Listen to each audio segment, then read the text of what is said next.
দীর্ঘ উৎকণ্ঠার অবসান ঘটিয়ে নাইজারের পাপিরি অঞ্চলে অপহৃত বাকি ১৩০ জন শিশু শিক্ষক অবশেষে মুক্তি পেয়েছে। সোমবার তাদের সম্মানে আয়োজিত হয় একটি আনুষ্ঠানিক অনুষ্ঠান, যেখানে উপস্থিত ছিলেন রাজ্য সরকারের শীর্ষ কর্মকর্তারা।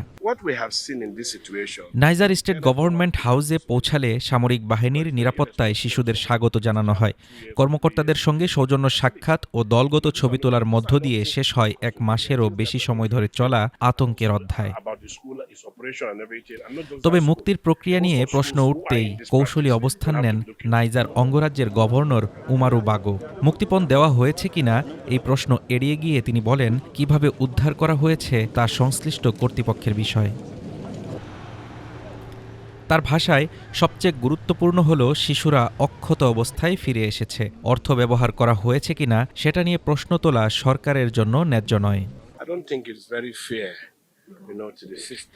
গভর্নর একই সঙ্গে খুব অল্প বয়সী শিশুদের বোর্ডিং স্কুলে ভর্তি করার বিষয়েও সমালোচনা করেন। তিনি জানান, সংশ্লিষ্ট স্কুলসহ একই ব্যবস্থায় পরিচালিত অন্যান্য শিক্ষা প্রতিষ্ঠানের কার্যক্রম পুনর্মূল্যায়ন করা হবে।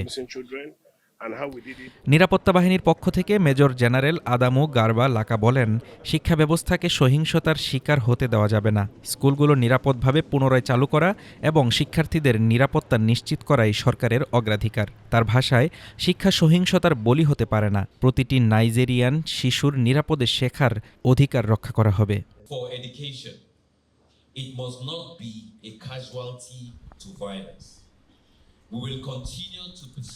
উল্লেখ্য, গত ২১ নভেম্বর নাইজেরিয়ার পাপিরিতে সেন্ট মেরিস ক্যাথলিক স্কুলে সশস্ত্র হামলার ঘটনায় শত শত শিক্ষার্থী ও ১ ডজনের বেশি শিক্ষককে অপহরণ করা হয়।